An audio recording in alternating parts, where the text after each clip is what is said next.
What's going on, everybody? This is Randall Barnes, the founder of HBCU Pulse and the host of HBCU Pulse Radio, in the building for another special edition of the show. On today, we are talking about week 10 of HBCU football and a quick look at week 11 as we near the end of the season. A lot going on in the world, but we're going to keep pushing on. I got Arielle Kilgore in the building. Arielle, how you doing today? Seeing my game of the week and just what's been going on across the HBCU football, we are about to have an interesting MEAC. We don't really have a playoff season, but just coming down to the wire, I think South Carolina State is really starting to prove that they are a contender, and it's getting a little scary for Central trying to make a comeback to the Celebration Bowl. Definitely. I got to say this because this is so crazy. You know, we did our picks. I actually picked South Carolina State, so that really was wild. So I can't wait to hear your breakdown of the game because South Carolina State versus North Carolina Central, game of the year. Game of the year. It wasn't FAMU and Jackson State. It was South Carolina State versus North Carolina Central. It was on ESPN2. Definitely got to go get that ratings number. But Arielle, what were your thoughts on the game? And like I was stating last week, Central is not the team as before. There isn't Davius Richard, but they still have a really good lineup. They have a really good coach in Trey Oliver, so he knows how to handle them. But the one thing that I did say that I didn't want Central to do is start from behind. Central doesn't usually start from behind, and that's what was crazy. They went ahead in the first quarter, being 0-10 to South Carolina State. South Carolina State kicking a field goal in the first quarter, and then scoring a touchdown on them. Then you see Walker Harris with a 51 touchdown pass. And you're like, okay, maybe they're going to score. They didn't score this score until the third quarter, but they went scoreless for the first half, making it 0-17 going into halftime. This is something that you never heard before out of Central, and something that we didn't think we could expect, that South Carolina would pull their number. And even though Central tried to come back in the end, it just wasn't enough and didn't get enough stops. Now, I'm not saying that this game potentially you could see they're going to play again towards the end, closer to the Celebration Bowl. And one of the few mistakes that I did see, not from Walker Harris, but just from the line up front, the pocket kept closing faster. South Carolina State had a really great pass rush in this game, and it was just something that Walker Harris just wasn't used to. He wasn't used to the pressure. He wasn't used to getting off his throws really quickly. And also the running game wasn't as much as a factor as I thought it should have been against South Carolina State, and South Carolina State using it very proficiently in this, and you can see it while they were running. Then you had Eric Phoenix. Eric Phoenix was just incredible to watch. Not saying Walker Harris isn't a great player, but when you just see a dual threat as he is and has to make all those open plays on the field, I have to say that South Carolina State just pulled North Carolina Central's number. And then you have Walker Harris, 14 out of 24, not as accurate as he usually is, but still one of his best games, only throwing for 210 yards. I expect that to be a 24-21 game. 2 touchdowns and 1 interception. On the same time, Eric Phoenix really having a great game. 26 out of 36, 321 yards, 2 touchdowns, and 1 interception. And if this is how South Carolina State continues to play, having progression and going upward, and in the next couple games that we do see before we hit just a couple weeks before December into the Celebration Bowl, this might be my pick. Am I disappointed to see Central lose? Yes. But am I proud to see South Carolina State and Berry really doing their thing? I'm not mad at it. Yes, Arielle, I think what you said was on point. I was watching the game, and really the one thing that I could think about is that everything you were saying about Walker Harris is true. I mean, he's not a bad player. I think that he is a quality quarterback, but having him be the person that replaces Davius Richard, that offense is not the same. He doesn't have that same playmaking ability that Davius had. I think a few weeks ago, and if you didn't say this, I apologize. Maybe I thought this, but I think you call him a game manager. Like he's a game manager. To me, I think that is a great description of him. I think that when his back was up against the wall, and they did have that comeback, he did show a flash of talent and a flash of what he possibly could be, and something that he may not have shown at other aspects of the season. But I just think that this offense was predicated on a playmaker such as Davius Richard. And I think that where we are in the football landscape, a Davius Richard type of player, he might not be 6'3", you know what I'm saying? But like a Davius Richard type of player that can run, that can pass, that you can do RPOs for, that you can do a QB draw for. I just think that, especially maybe in HBCU football, that should be the model that you go for. But I mean, I think that he played as well as he could, but I think that the other level they tried to tap into, it wasn't enough for him to get that win. And just South Carolina State, it's just discipline. Like, you got Chennisberry there. You have his coaching staff, offensive coordinator was doing his thing. They were aggressive. They went on that 4th and 20. And then Eric Phoenix got that scramble that set them up and essentially iced the game. Like, it's just so many amazing plays that Eric Phoenix made, so many great play calls. And North Carolina Central's defense is amazing. I mean, they stepped up. And this game, to me, wasn't an indictment on any of the teams. I mean, because, yes, South Carolina State, they had the lead and North Carolina Central got back in the game, but it was legitimately a chess match. Like, when I talked about HBCU football last week and how it was sort of a bad product this year and it wasn't really engaging to me, that game restored some hope, because I think that maybe it's the quality of the teams and the coaching sometimes. Because I think that both Trey Oliver and his coaching staff and Chennisberry and his coaching staff, they were adept at the game that they were calling. And then when Chennisberry in South Carolina State and his team and his coach staff did something, North Carolina Central had something for him. And it was just back and forth until ultimately a winner had to be decided. And it was a point in time in that fourth quarter where I did not know if North Carolina Central was ultimately going to pull it out. So I think it was an amazing game. I think you picked a great game of the week. I am honestly shocked that I picked South Carolina State. I'm because I listened back and I didn't stand on business all the way, but I had a good reason. I was I trust Chennisberry and Eric Phoenix and Duhart and Casey Adams. So I wasn't yeah, they're going to win, but you could just see, I just had a feeling. I honestly had a feeling that South Carolina State was going to break through, and this would be the game that they broke through. So I'm honestly excited to see where they go. And I think that Arielle, their next stop is the Celebration Bowl. I don't see any team in the MEAC stopping them. And I think ultimately, hopefully, North Carolina Central makes the playoffs. But yeah, I think they're going to do Celebration Bowl. They vanquished their only foe, to be honest, and they're going to Atlanta. Well, I mean, you still have some surprises along the way. I wouldn't say the game after next, when they do play Howard, I wouldn't say that's something that should be looking out for, but we still have to think about outliers. Morgan State did beat Central that one time, offsetting their record when they did beat South Carolina State 2 years ago. So you got to think of teams like that. And Morgan State has been pulling out really games that they shouldn't have won. When you think about it, they come out being the victor. So you still have to look out, because Morgan State is sneaky good. I wouldn't say Norfolk State is something to worry about, but this is a do or die situation for Central. They cannot lose any more games, because now they are 2-1 in conference, and South Carolina State is now 2-0.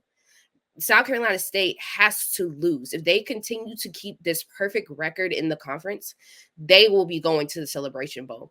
So Central right now is just on a path to where they need to maintain. And I do agree with you, and how I said myself, this game just showed how they're going to play each other, what this is going to look like, and just battling like dogs. But for Walker Harris to only score his 3 touchdowns that he had in the game, 3 deep balls, in fact, all of them going on, but only have 53 yards rushing as a team, and let Caden Hyde score all these points on you, there is some kind of talking, there's going to have to be some kind of game making and play making that they're going to have to go through, because 53 rushing yards is ridiculous. And the fact that you only scored towards the end of the quarter, great comeback, but not having a plan to use those rushing yards, or having a plan, they couldn't hit down the middle. It was something about the pressure, that man-on-man coverage that South Carolina State was presenting, that just locked Walker Harris up. It's something that Trey Oliver couldn't figure out. So those are things that they're going to have to go back for, and make sure that they're using everything that they can, everything that they need to do against these other teams, because the next time you play South Carolina State, you can't come with only 53 rushing yards. They are going to run you down, just like exactly how they did in this game. Yeah, Caden Hyde is the man. Caden Hyde, that he was the player of the game. ESPN didn't give a player of the game because they had to go on and go. It was 11 o'clock, ESPN 2. So Caden Hyde was the man. And I think that he has a bright future. And I sort of want him to have that platform on ABC if South Carolina State were to make the Celebration Bowl. I want him to get pro looks, because he's really good. He's really good. The catches he made, the speed he has, the way that he was able to attack and be a reliable threat within that North Carolina Central defense, man. So Shout out to South Carolina State. We're going to see what happens with them. Ironically enough, it will be interesting. This will be Chennis Berry's second year in his season in Atlanta, because when he was in the SIAC, the SIC championship against Albany State was in Atlanta because they moved it to Atlanta. And imagine you go from the SIC championship one year to Celebration Bowl the next year. I think that would be very interesting. That's a very interesting story for him. So my game of the week was UT Martin versus Tennessee State. Tennessee State did lose that game. It was a really good game. It was a better game than I had thought when UT Martin ran out to a 21-0 lead. It just seemed like the Tennessee State offense was not going to be able to capitalize on UT Martin. But they had the opportunities. And I think this Tennessee State team is legit. It's just, I don't know what happens in these big games, man. I really don't, because this was a big game. And you have Southeast Missouri that they play at the end of the season.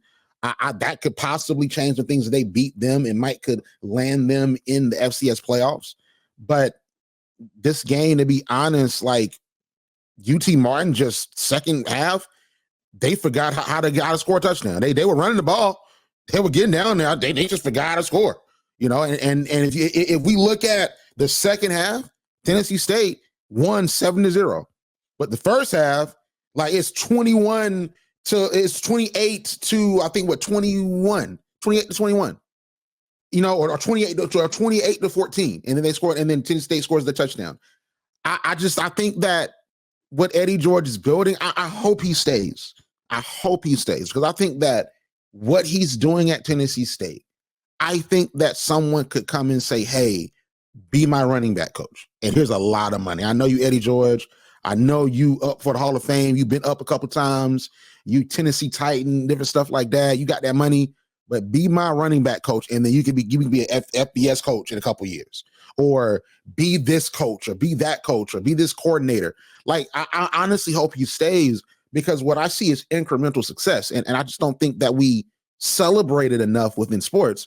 But sometimes success is incremental when you're building a team. Like, I legitimately was reading a book called The Big Three by Michael Holley about the Boston Celtics. And one thing that Danny Ainge, he was the general manager of the Boston Celtics, did was it was incremental success. You had a team that was making the playoffs in the Boston Celtics, and he said, we're not good enough to win the championship. So yeah, we have Paul Pierce and Antoine Walker, but I'm going to trade Antoine Walker. I'm going to get draft picks. I'm going to make us bad. So ultimately, when we get Kevin Garnett and Ray Allen, we're going to be really good for a minute, and we're going to have the best season turnaround in NBA history and win the championship. So it's incremental success you have to account for. Yeah, Eddie George might not have been great, or Deion Sanders at Jackson State his first year or his first 2 years, but you look at what he did last year. And last year, they had a winning season for the first time since 2017. They won a lot of key games. You look at this year, their HBCU slate, they were performing well. They went up to Howard, who just made a Celebration Bowl, and they beat them. And they're beating teams in conference. But with UT Martin, it wasn't a blowout. If this was a blowout, I'm not saying this, but it wasn't a blowout. And that defense stepped up, but they just could not stop the run game. We talked about it last week. They were not able to do that. And ultimately, that hampered them. That quarterback for UT Martin, I wish I could get his name, but that quarterback for UT Martin, he cold. He is cold. I mean, they didn't score in the second half, but he can run. Like that man, he was scrambling around like it was time to run. He ran like he was a playmaker. And oftentimes when Tennessee State's defense was holding him, especially in that first half, he was able to get to him. He was able to get that first down, keep that drive going. And it seemed like in that first half, Tennessee State had no answer for him. They had a kickoff return at the beginning that got sort of the scoring rolling, and the offense got on the field. They were able to make things happen. The one thing I did not care for, though, Arielle, I did not care for that play at the last minute when they had the opportunity to take the game to overtime. It was fourth down. They were in the red zone. I don't know what happened. I want to say that was uninspired play calling, but I could be wrong, because maybe the play call was great, and then the defense just figured it out, and then you have an errant pass that wasn't caught. But I honestly, I didn't like what happened at the end, because I think that Tennessee State had a great opportunity to get a touchdown, and it seemed like Eddie George and that defensive staff for Tennessee State was able to figure out what UT Martin was doing.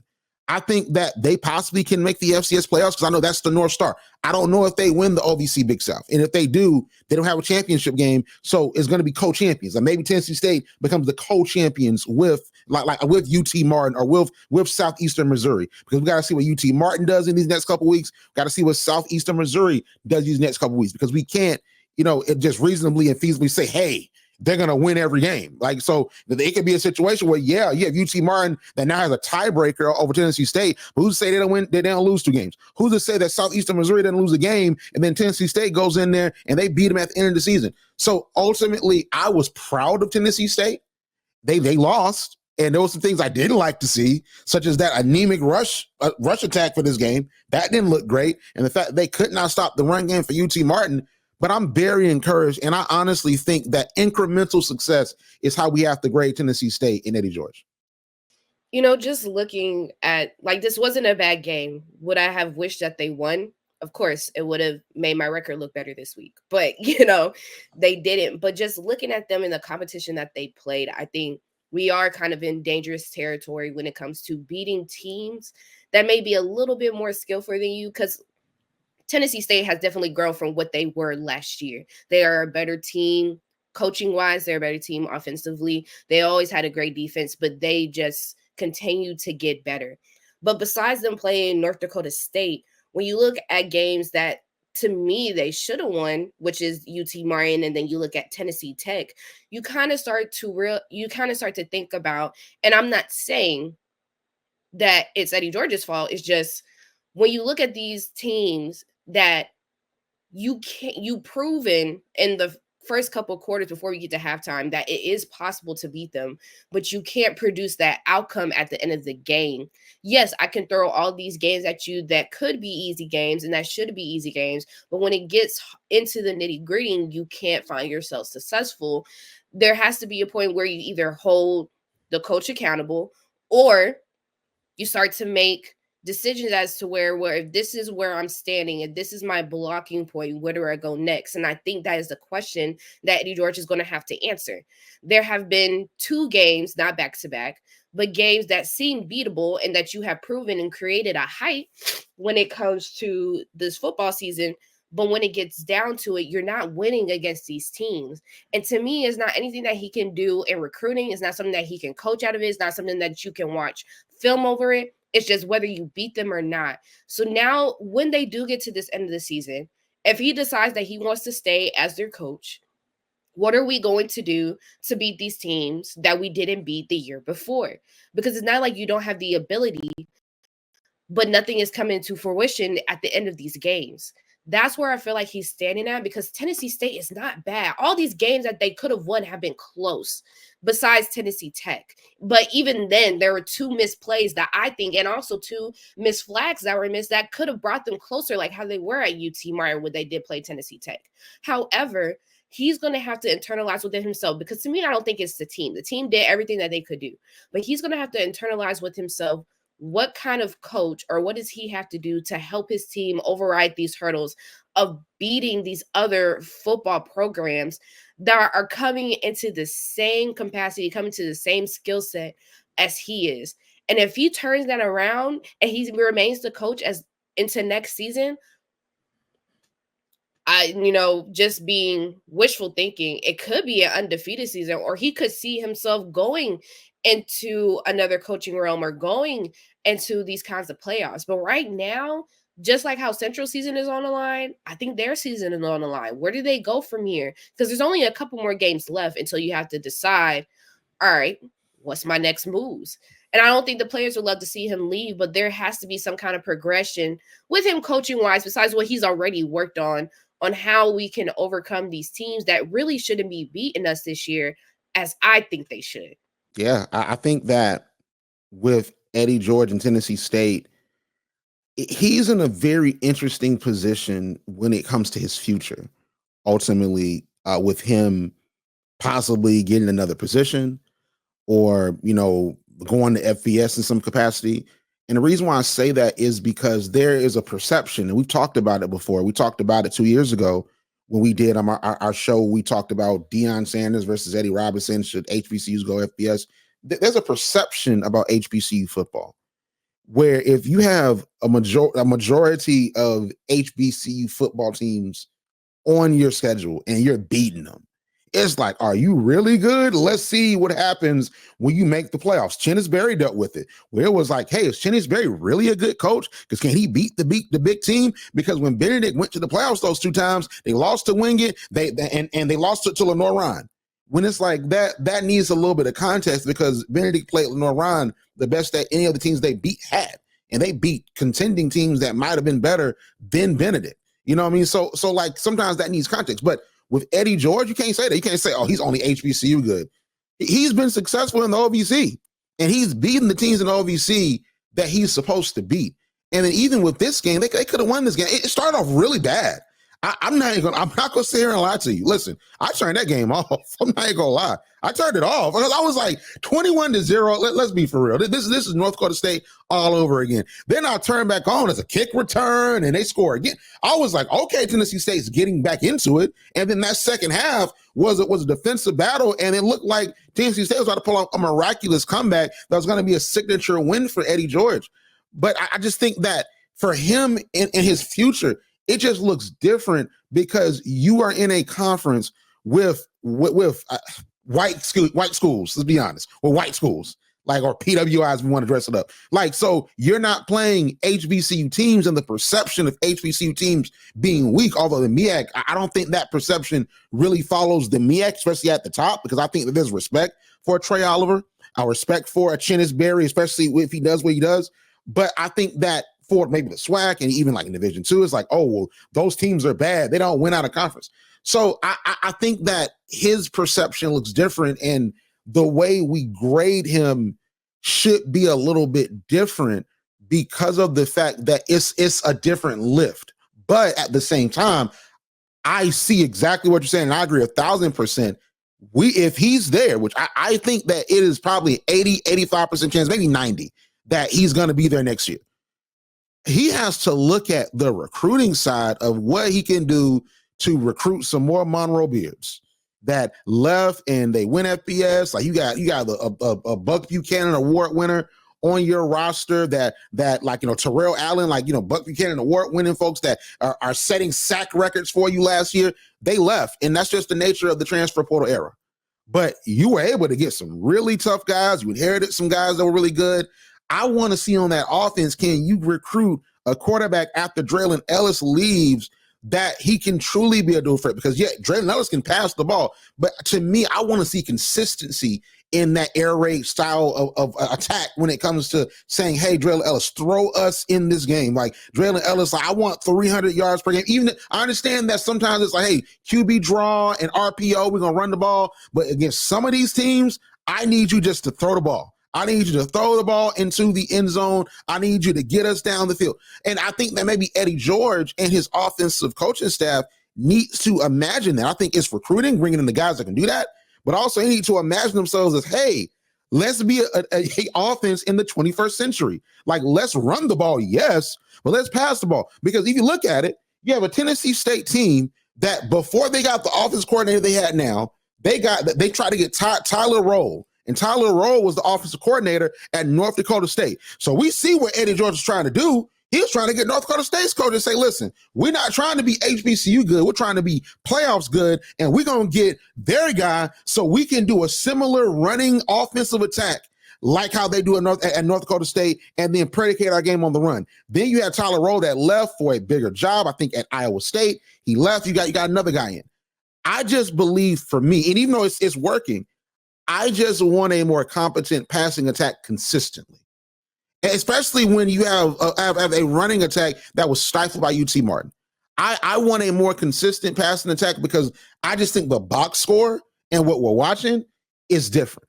But I'm not saying Draylon Ellis is bad, but I want to see a different Tennessee State team on that offense and some elements of the defense, because I think that maybe if you had Terrell Allen and Monroe Beard on this year's Tennessee State team on Saturday, they might have won. Because I don't think they go at 21-0, because I don't think that quarterback is just running around having fun and just running for first downs if Monroe Beard is on that line or Terrell Allen is on that line. I just don't think that happens, because like they're gonna get to him because they was getting to him last year. And you have to double team Monroe Beard. You got to figure out Terrell Allen. Like, they had some guys on that defensive line, and you lose them. And that's not on Eddie George. That's his transfer portal. And it seemed like they were happy to play for him. But I just think that has to be a thing. So I think you're totally right about the recruiting aspect. But I believe that maybe Eddie George, because of the conference he's in and the success he's having in that conference for jobs and also for success, we have to look at it differently, you know? All right, so Arielle, game of the week. The season's winding down. Can I take a guess what your game of the week is? Of course. And like I said, I'm not like a mind reader. I'm not that so Raven out here. But I think that your game is South Carolina State and Howard. Yes. Look, you might be that so Raven. I saw you do your little eye look, so you might you might be. Yes, that is my game of the week, just because South Carolina State against Howard, we're getting into the top 3. To me, the top 3 games with the outlier of Morgan State, since Morgan State loves to ruin people's Celebration Bowl hopes and dreams. Just seeing where they go if they keep this momentum, and I believe they can. Even though Howard, they just won their game 38-0. To me, that means nothing when you're playing South Carolina State, because what Howard doesn't have that South Carolina State has is Eric Phoenix. You don't have a dual threat quarterback, a quarterback that's actually scoring 1 touchdown in every game that he has played this season by himself. So if anybody else can't do it on the field, Eric Phoenix is going to do it on the field. So you have to find a way to stop Eric Phoenix. If you can find a way to stop Eric Phoenix from scoring himself and just make him make plays over anybody else, over a Kana Hyde or a KZ Adams, then yes, maybe you have a chance of winning. But also, I don't see that coming from Howard, because Howard isn't really proficient when it comes to that red zone. It's either they're going to score or they're not going to score. But what they are going to do, they are going to kick. And I think out of everybody, to me, I think Howard has the best field goal kicker that I've seen this season. They're going to always get those points on the board. And I can't say that about Howard. But to me, I don't think this is an equal comparison. I think South Carolina State walks out with this win, which means they will be undefeated in conference, what Central used to be 3-0. And we just have to see who is either going to lose to Morgan State or who is going to win in that Week 16 game when it all comes back and wraps around. Like I said, Central doesn't have anything more to lose. So South Carolina State stays on this path. We could be seeing them in the Celebration Bowl. But my pick is South Carolina State, if that wasn't clear.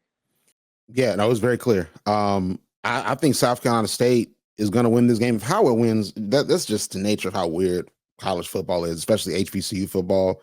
Like, Howard shouldn't win this game. Like, Howard's struggling. They're going through a tough year.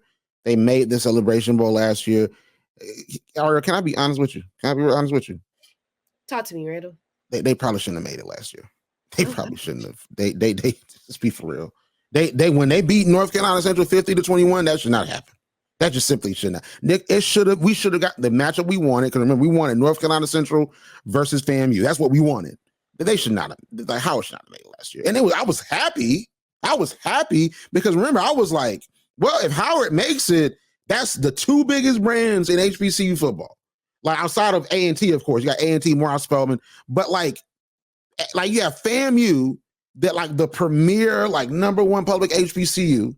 And you have Howard, who like literally Vice President Kamala Harris was at the game. Like, she was announced to be coming to the game. You know what I mean? So it's like you have all these amazing alumni and the success and Howard's growth and their history within U.S. history, and how that could be chronicled as far as like how you can tell the story of those 2 schools throughout the game. And for that 1.5 million people that watch that might not be HBCU affiliated, they might have heard of Howard, but the success of Howard, what they really do and what their football team is. They have a FAMU, Willie Simmons, and then some of the things that they were doing, they were chasing a historic season, right? I was happy about that. But as far as the football, like there was some signs that Howard should not have been there.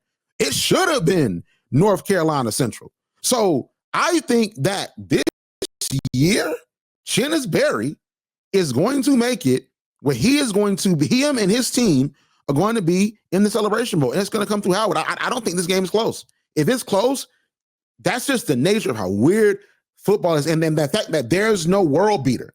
South Carolina State is not Benedict from last year. And they showed you that in the game on last Thursday. Because Benedict in Division II football for the CIAA and the SIUC, he'll beating all of us down. And maybe if they play Union with Jada Byers, if they played BSU, you know what I'm saying? Like maybe it would have been different. And maybe Benedict would have struggled, and they only really struggled against Miles and the SIAC, honestly. And that was last year. But South Carolina State isn't that dominant Benedict team. But they just are doing things that just make it seem like they're better than the other team at points. And like you said, Eric Phoenix is that guy. Caden High is that guy. How is Howard going to stop them? You know what I'm saying? So I'm picking South Carolina State, and I don't think it's going to be close. I honestly don't. You know, so I think that, yeah, I think you have a good game. You're going to see the coronation of Chennis Berry. He's going to be the man. I'm telling you, he's going to make Celebration Bowl. I was about to say, your game of the week. I'm surprised you picked them, but I had no choice. What you're about to explain, it better be a good reason why you picked this game. Oh, by reason, I had no choice. Okay, let me read the games that we're here. Mississippi Valley versus Jackson State, Alabama A&M versus UAPB, FAMU versus Prairie View, Texas Southern versus Alabama A&M. So Mississippi Valley versus Jackson State should win that game. Let's be for real. Alabama A&M versus Arkansas Pine Bluff, that could be a better game than it should be, but come on, Alabama A&M should win that game. All right, and I'm not trying to do my picks. I'm just saying for real. Like, FAMU versus Prairie View, come on. FAMU should win that game. And then Texas versus Alabama, and Texas Southern playing. Honestly, to be honest, like, these games, first, number one in the SWAC, they don't matter. I hate to say it. They don't matter. Because the divisional games are what matters now. If you want me to be honest, when it comes to the SWAC, Mississippi Valley versus Jackson State matters than FAMU versus Prairie View. That game matters more. Because what if Mississippi Valley wins? What if they win? Now all of a sudden that SWAC championship is really complicated. You know what I mean? So just saying. So it's like that game matters to me more than Alabama A&M and UAPB. Like, you know what I mean? So like when I look, I'm like, man, all right, you're gonna have at the very least an interesting game to talk about. I might have nothing to say. I might have nothing to say. I might be like, yeah, they won. Okay, next segment. So, but I'm like, at the very least, these are the two teams, Arielle, I'm the most fired up about. You know, I'm fired up. I'm fired up about Alabama State. Because what he did to Andrew Body, what Eddie Robinson did to Andrew Body was criminal at this point. It was criminal.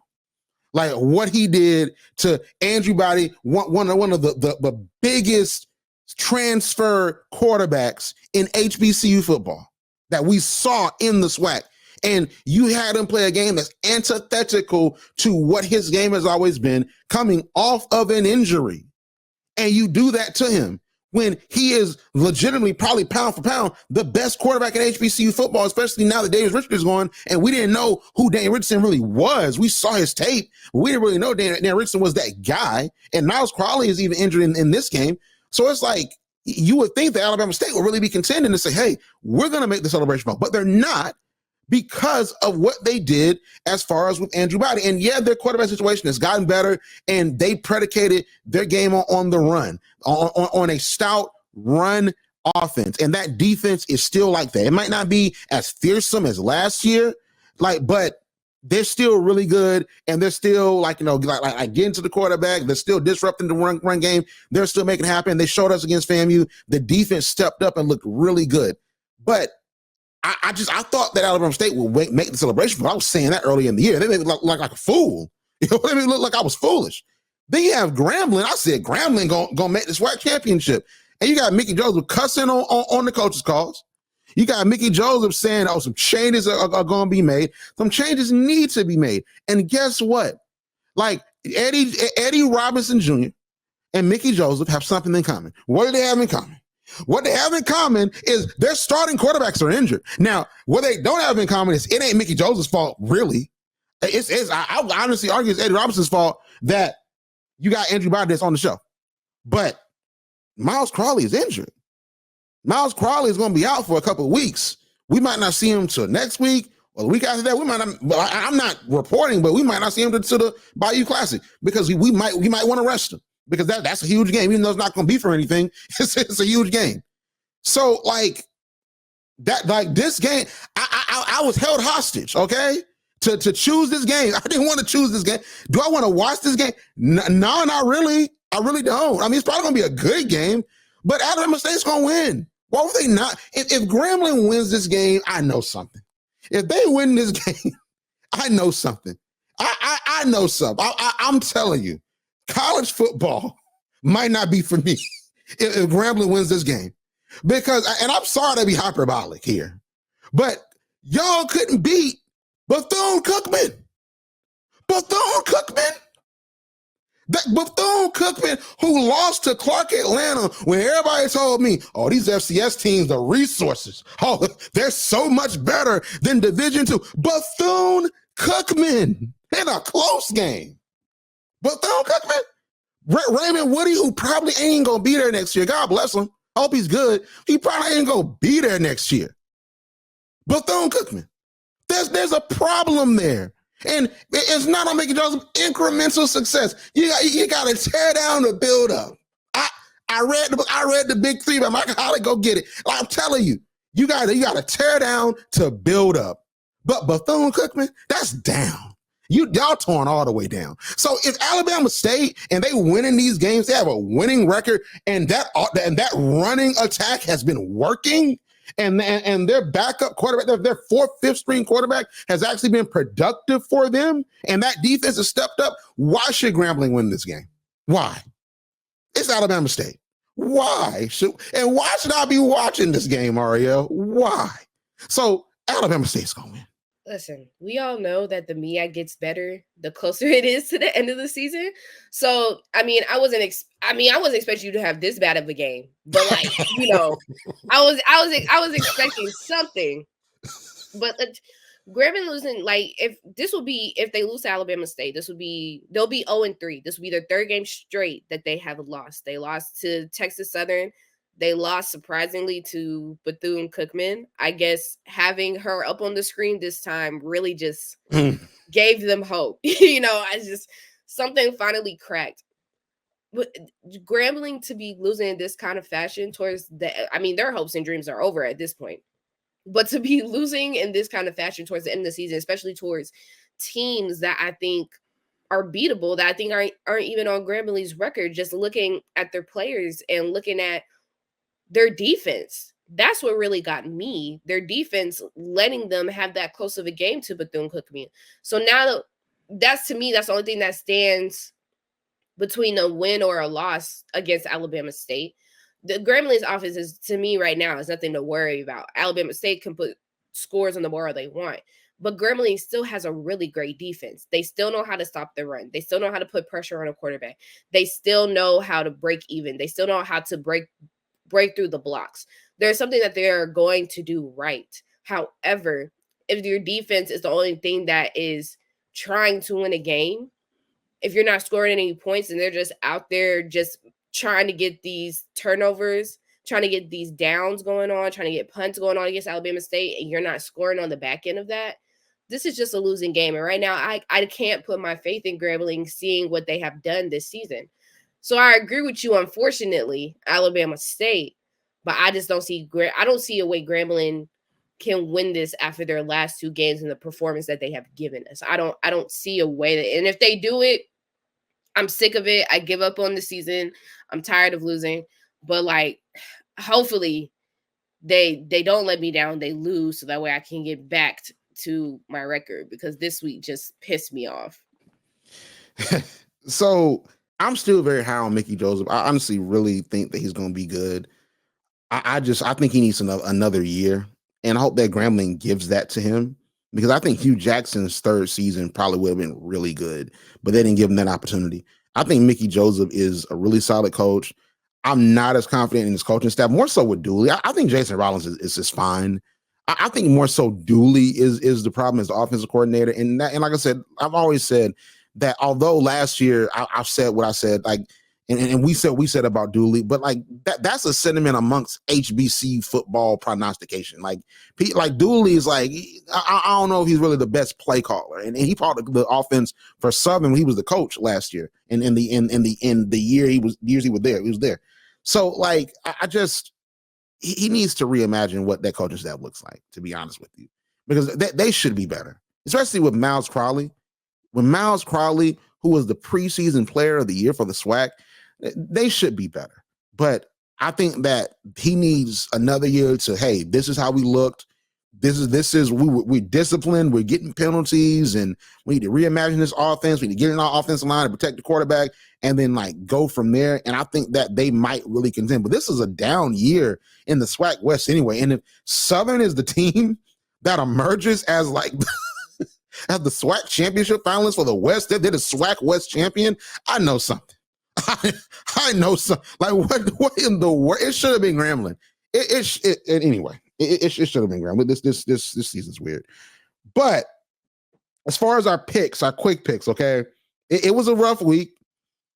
I consider, because like we were at 500. I mean, I was 7-5. I was wrong on UT Martin versus Tennessee State. I'm proud of being wrong on that because Tennessee State made me proud. Morgan State and Norfolk. Who knew? Who knew? Grambling, Bethune-Cookman, Alabama A&M, Southern, and Hampton, Villanova. I'm 10 toes down by Hampton. Hampton game, them was scared. They were scared at Villanova. They were scared. They were like, is Hampton about to beat us? They almost did. Okay. So we got the same games wrong, but I picked South Carolina State somehow. Somehow I did. And I was watching that game. And Arielle, I thought about I'm sorry, y'all. I was like, yo, am I really about to be 1-0? Like, that's crazy. So 7-5 and 6-6. I don't think that's that bad though, Arielle. I really don't. It's things started looking downhill for me when South Carolina State beat Central. Not saying I'm not mad at it. Like, I love that Chennis Berry is about to have the story of the year. Doggone it, coach of the year, bump the MVP once he gets to the celebration. He is the MVP. Nobody on that team deserves it besides Chennis Berry. When I saw that they won, I knew this week was going to be downhill for me. But I didn't think it was going to be like this. This was some Freaky Friday type stuff. Like Grambling losing to Bethune-Cookman. Like, what is going on here? Like, none of these games make sense. The TSU and UT Martin game makes sense. The rest of these games do not make sense. I'm so confused at what happened this week, especially in the SWAC. You guys are messing me up. I just need to stay in the MEAC. But yeah, I don't, bro. Last week, Freaky Friday. It Halloween, Freaky Friday. You said Free Friday, like that, like we are so in our 20s. I'm a Halloween town at this point. How about Twitches? Like, you know what I'm saying? Like, just thinking about actually, Phantom at the Movieplex, definitely showing my age. We are so in our mid 20s. These folks on YouTube, they're gonna sit there and be like, they're such babies, and they love saying when you 2 years older, y'all are such babies. I'm y'all's auntie. You know what I'm saying? Like, they go like this. I was officially declared auntie at this past GHO. Like, oh really? It's scary. It's real scary being old. It's scary. You know what's so funny? So, because I'm on a break from social media for obvious reasons, as you probably can deduce, Arielle. But like, on social media, one of the things I thought was funny is that they it was a meme that said like someone a be like 7 years younger than you call him big bro. Hey, big bro, because they a rapper or something like that. Hey, big bro. It's different, man. It's different. Like you were just on that campus. Like they saw you walking out that student center, they call you auntie.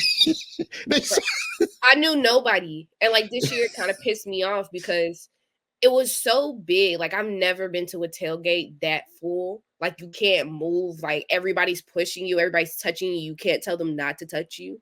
And I've never seen so many kids that I didn't know. Also, I didn't know, or maybe I'm just old, but like by 8:00, the tailgate should be shutting down. Everybody should be leaving because we are going to the concert or we are going to another safe sanctioned function. Let me say that before they say anything. A safe sanctioned function somewhere outside of campus to have fun with our friends. Randall, it was 8:00 and it's like nothing moved. Nobody left. It was still a party. And I just wanted to go home. Like, I should have been left this tailgate at 7. me still being there at 8. It's giving. I want to be in my bed. Give me my Chili's platter. Go to bed and never come back. Like it. Oh my gosh, that was crazy. But maybe I shouldn't be so behind this week. There's not a lot of games, so maybe I have a chance. Yeah, I mean, let's start with the MEAC where you have the other MEAC game. I did not realize this slate was like, man, they need to create a team, man. They need to create like how they do in the video games. They need to create a team. Like go to Team Builder, in College Football 25, upload a logo. Like you know what I'm saying? Like golly, like it's 2 games. Okay, Morgan State versus Delaware State. Can we agree Morgan State, or should we not do that? No, we can agree. Proud of Morgan State in that overtime win. That's why I'm saying the MEAC has to be careful.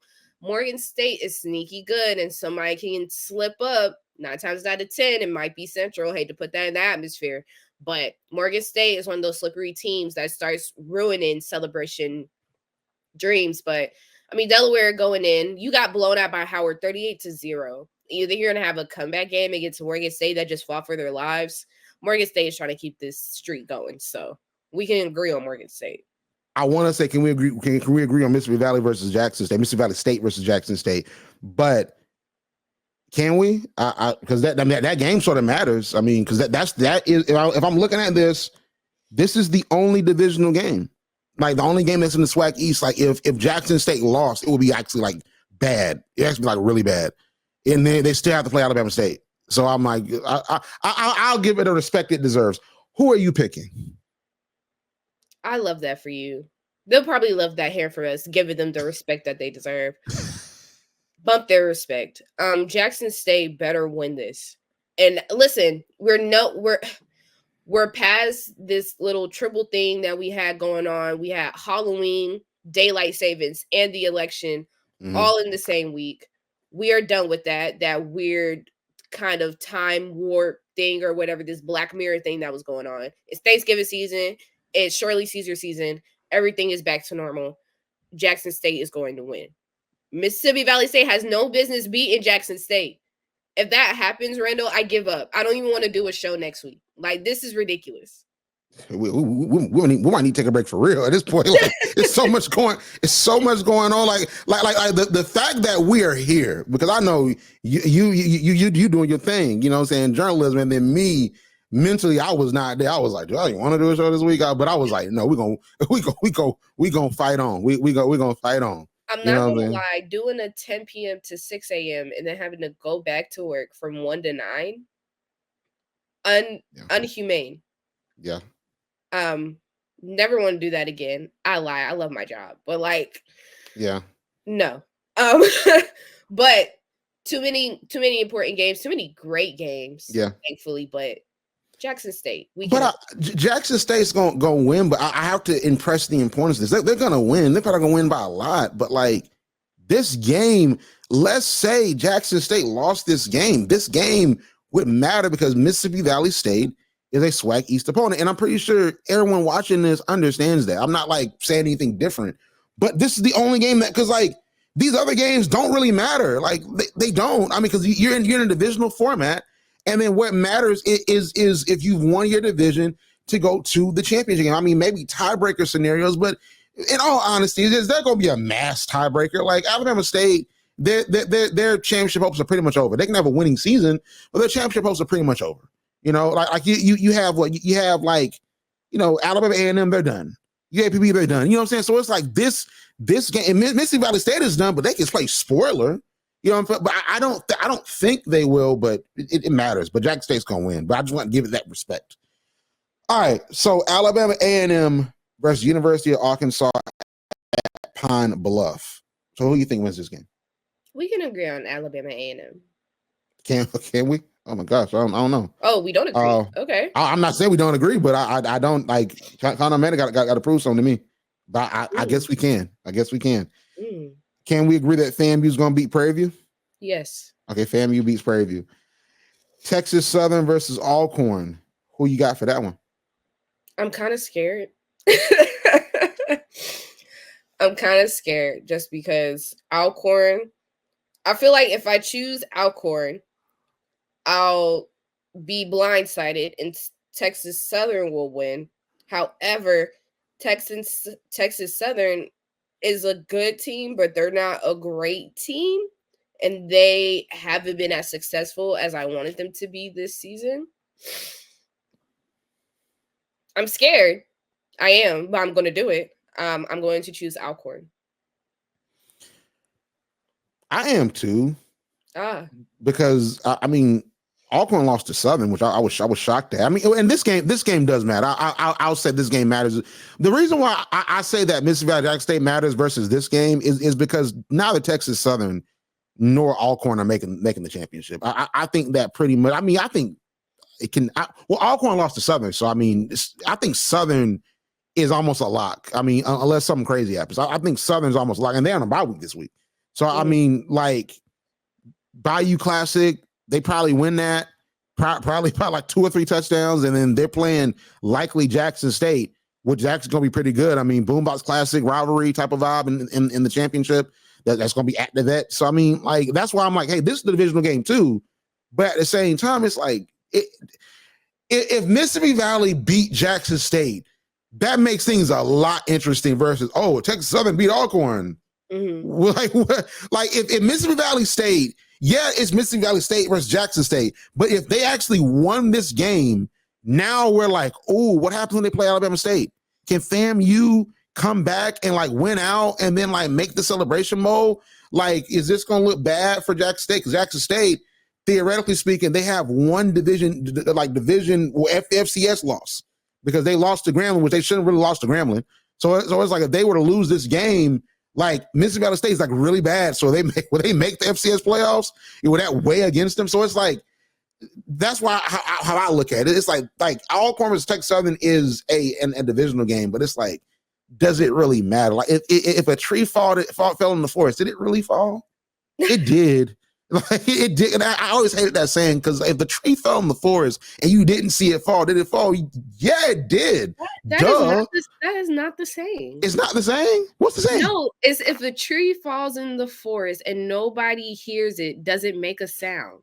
Yeah, it does make a sound. You just didn't hear the sound. That's the answer. But nobody's around, so did it make a sound? But you can reasonably assume it did. That's all I'm saying. You can reasonably assume. Both fine analogies. You can reasonably assume it did because it's like because that's almost like human arrogance. Well, I wasn't there. It didn't make a sound. Yes, it did. It did make a sound. You just weren't there to hear it. If someone says, "Man, the HBCU Pulse don't never talk about sports," and we did a podcast, did it happen? Yes, it did. It happened. You just didn't hear it. I love how you cleared up this 100-year discussion in one podcast because a lot of experts would choose to disagree with you. But they can choose to disagree, they choose to be wrong. They choose to be wrong. But we are just not sports heads. We are philosophers as well. Yeah. As an HBC graduate, you have to be. You know what I'm saying? It's especially in a Trump era, the sequel. You got to be a philosopher. You got to be the billion bursting stars in a dark place, Randall. Remember that. Yeah. You're right. But this star is dimming. Tell you that much. I'll tell you that. This star is dimming. Shout out to her speechwriter. I need that job. Yeah. Whoever they are did a fantastic job this campaign season. And I need to figure out how do I get in. Yeah. Hey, listen. It's job openings, I'll tell you that much.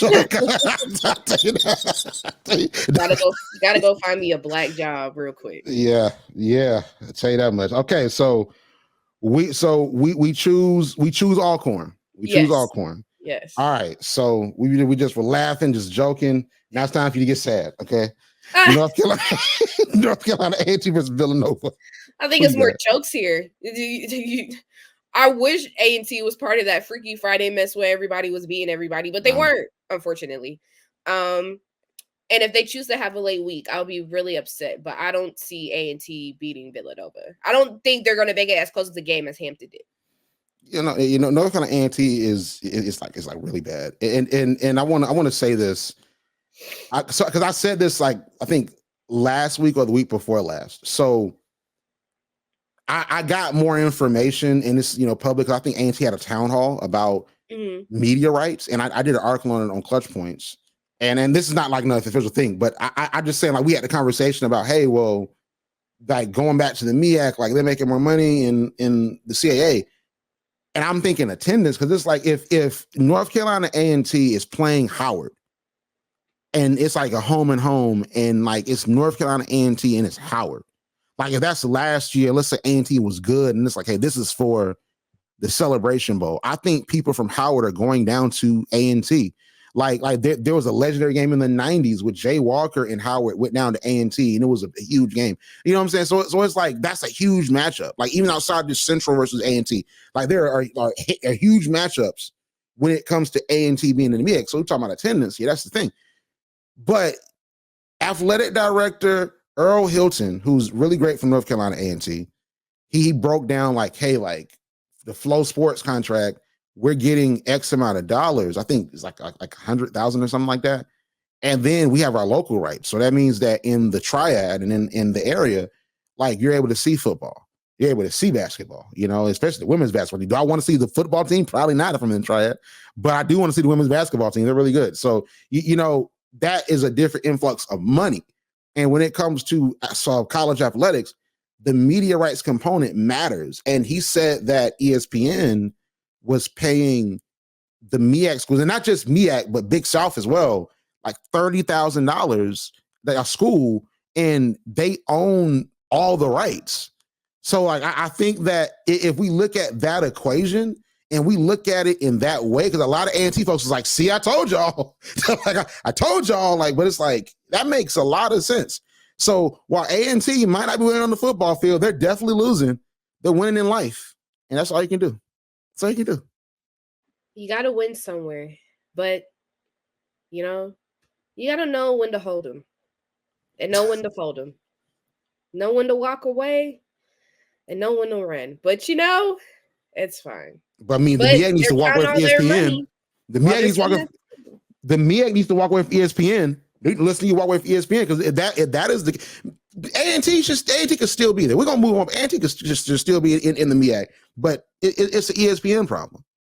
And I as someone that looks up to Bob Iger, who's over, of course, Disney, and he's not over directly ESPN, but he's over Disney. Of course, Disney owns ESPN.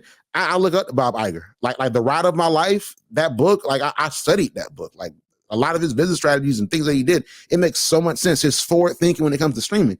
But when you look at streaming, and, I can go on about media. When you look at streaming, we never found out in media, because we're both in media, we never found out a way to monetize that. And the thing that always worked for media was the sale of hard copies of things or of events. So like streaming, you try to compete with Netflix, you go all in on streaming, and then now you have sports rights that are going up. HBCUs are going to be affected in a way where we might not be on ESPN no more. And then you already giving us $5 basically in the scope of athletics. And then you go to Flow Sports, which is Flow Sports is objectively really bad, objectively.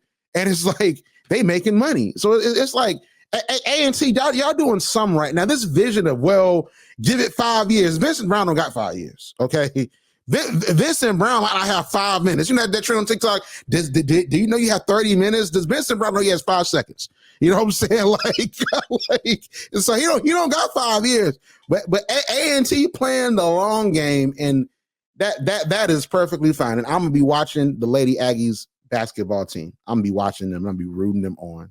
And I'm gonna get me an A&T when I get paid. But I might have to save my money, because next 4 years is gonna be rough for your boy. So but I'm choosing North Carolina A&T if that wasn't clear. No, not A&T, but I'm choosing Villanova. Excuse me, that's not clear. Not just North Carolina. I'm choosing North Carolina A&T in basketball, but Villanova is that's not clear. Like Tennessee State, I'm choosing a hoodie from A&T when I get paid. Noted. All right, Tennessee State versus Western Illinois. Who you got? I got Tennessee State. This should just be a game where they just get to do what I just did, take a breath, clear it out, shake off what happened between UT Martin because it wasn't a bad game. It wasn't. It's just a game you didn't win. You got to know the difference. So just take that, go into this game, have a breather, reevaluate, recalculate, come back, rebrand, and get it pushing. This should be an easy game. Yeah. You have, Western Illinois, 3-6, 2-3 in conference. They're not good. I mean, Charleston Southern beat them. They beat Charleston Southern. UT Martin beat them 45-17 on their homecoming. So in Tennessee Tech, they won against Tennessee Tech. They lost against Lindenwood. They lost against Eastern Illinois. So, I mean, Tennessee State, being the fact that they're one of the top 3 teams in the OVC Big South, they should beat this team. And it should be non-negotiable. If they lose against this team, I really don't know. If it becomes a situation like how it was last year, where Tennessee State was doing real good and they dropped those last couple games, I don't know. But I think Tennessee State should win this game for sure. So Hampton versus Towson. So Arielle, I'm going to go first. So I think Hampton has a great chance to win this game, but I'm going to be safe and choose Towson. If Hampton won this game, I wouldn't be surprised. Honestly, would not be, because they've been competing against these teams in the CAA. I mean, just from ranked teams, and Villanova got a scare. And even that, Hampton won a game in conference a couple weeks ago. So I think that Hampton has the ability to, but I want to respect the sanctity of my picks. I know you do as well. So I'm going to choose Towson, because I enjoy being ahead in our picks battle, and we've had the same picks, So it's like, we're a team. It's teamwork, okay? It's teamwork. Teamwork makes the dream work, Arielle. So let's choose Towson. Not that this was your pick, but also your proposal to convince me to be on your same team. Not saying your proposal worked, but we are going to be on the same team this week and choosing Towson. Hampton, Towson is only just a game away from almost having the same record as Hampton. But if we look at the season that they have played, I think Towson has played tougher competition and has kept it to close games in certain instances. Besides Hampton, Hampton has proven that they have grown in the CAA. Besides their record being 5-4, they have played tremendous games and beaten people that, to me, they shouldn't have won. And Hampton has proven their worth that they are a good team. But I feel like Towson is more skilled than Hampton is, and they know how to play this game. And they've played better competition that has rounded them into the team that they are today when they go in and play against Hampton. So I don't want to say it's going to be a blowout game, but I do think Towson is going to win. I'd hate to put numbers on it, but it might be a field goal instance kind of thing. If not a touchdown, but I don't believe this is a blowout game on Hampton's side. I think Hampton's going to play with as much competition as they can. But Towson will win this game. Hampton won this game. I wouldn't be mad at I was wrong. I wouldn't be mad at all, because I want Hampton to be better. And I think that out of A&T and Hampton, because Tennessee State, I put them in a different stratosphere because they're in a different conference. Yeah. And I think the conference at the top is stronger, but the teams at the bottom of the OVC Big South are not all that great.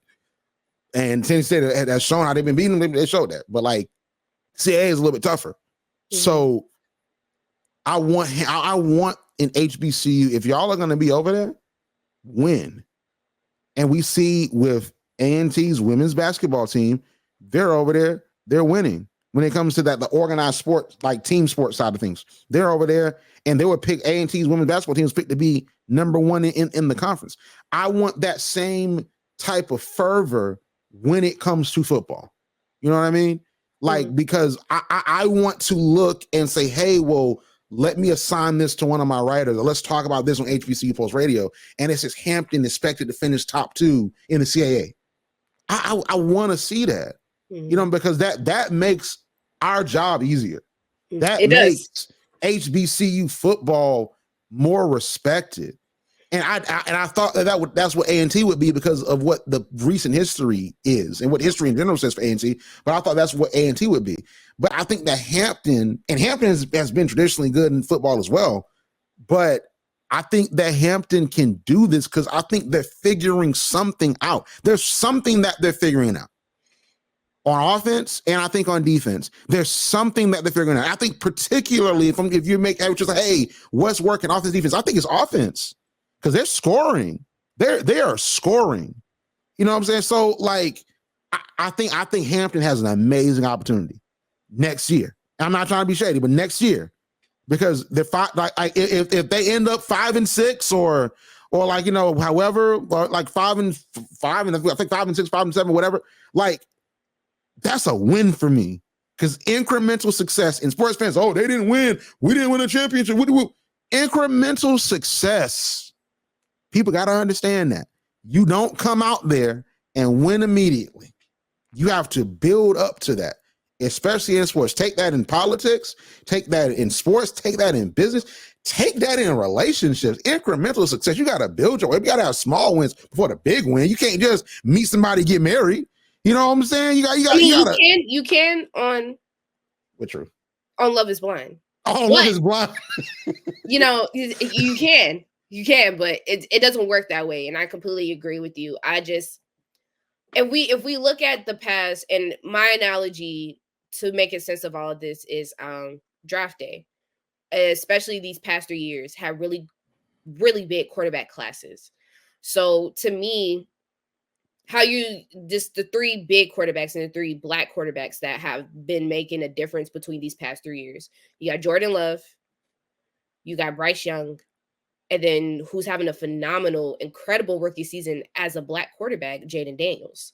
So right now, Hampton, fortunately, is in their Jaden Daniels era. It's just working for them.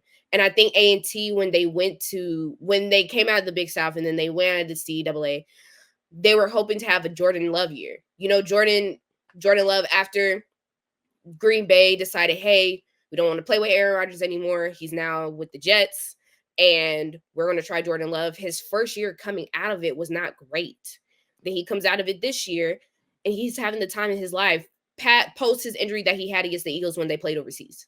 But they're having a great year. Right now, A&T, instead of having incremental successes, is in their Bryce Young year, where our rookie season, our first 2 years just isn't working out. And we are being benched. We want to be traded. We don't want to be anywhere in where we are. And I'm hoping it doesn't fall to the wayside as we become a Marcus Mariota, or if we become a Jameis Winston, or if we become just even out the league as a Cam Newton. I'm not trying to do that. I want a Jordan Love season. Let's try to get it back. But like you said, A&T is going to have to take this strategy, incremental successes. And what does that look like? Because I haven't seen it. I haven't seen it in our quarterback. I haven't seen it in our offense. I haven't seen it in our defense. I haven't seen it in our coach's style. Everything just seems to be a loss every year. And I need them to flip it, because at this point, A&T can see themselves as being a great, like, we could be the Bills, a great football program, but never wins anything. I'm not trying to have that dynasty and go 20 years without a championship. Don't want to do that. So A&T, if you're listening, we would hate to see it, but if this is your 3rd coach in a row, the Falcons have done it. If you have to change it again, do it. But if you do that, I think that's going to be more of a problem, because now you got to get players that are going to get used to a coaching style. I believe that you should just develop your recruitment class and let your coach get players that mold the coach, not a coach that can mold players at this point. I know that sounds really backwards, but you need players that are going to play for a coach, that are going to play to his style, that are going to listen to him. Besides having players that try to play the game individually, don't do what the coach is trying to help out, and then they got to go through another teaching style next year. The players need to match the coach, not the coach to the player. Yeah, I think that's fair. And I want to say this real quick because I know we're over time, but like, I think that's a depth in a transfer portal era. Because I'm someone, you know me just from doing this, and even us doing the pro sports side, I'm a fan of scheme. I'm a fan. I think scheme has to matter, but scheme can't matter if you don't have the guys. It doesn't matter, because if you have a scheme and an identity, you want this identity, you have this scheme, and you don't have the people to make it work. It's going to be a scheme that might be adept, but you don't have the folks that's going to make it go. Like if you want to be a proficient run team, you have these amazing running backs if you're A&T, right? But you don't have maybe the offensive lines open up holes for them. You don't have the quarterback that maybe can also run, or maybe can extend the game, or the defense that can like get that offense off the field to give you more opportunities. You can give the defense opportunity to rest. Like, I think it works together in that way. And if you have a scheme and a game plan, that game plan doesn't work, you don't have the people. So I think I agree that it has to be recruitment. But if Vincent Brown is losing those players, because it seems like he's losing them, and I think that maybe it is his circumstance. He was put in a really tough circumstance, not A&T per se, because we know A&T is amazing, and we know Earl Hilton is doing great. We know the school is at the apex of HBCU life, largest HBCU in the nation. But the football program specifically, as you try to find a different identity in another conference, that is credibly tougher. It's very credibly tougher. And you have, I think, players that aren't fully bought in. They don't want to lose. And maybe they think that this is the wrong way that we're going with the game plan that Vincent Brown has. And it's like, well, hey, just wait on and see what happens. And then it's a one-win season. And that one win, you almost lost to Winston-Salem, who is a rival, who was a Division II team that, like I always say, as a graduate of a Division II institution, they just swear up and down, oh, y'all supposed to beat and dog these Division II teams. Well, if that's the case, well, A&T almost got beat by one. And what that'll look like. Arielle, where can we find you on social media? You can find me on Instagram at __.marterdayari, or put me on the hot seat on X, formerly known as Twitter, as @screery__, or follow me on my new website, arielkilgore.canva.com. Like what you hear?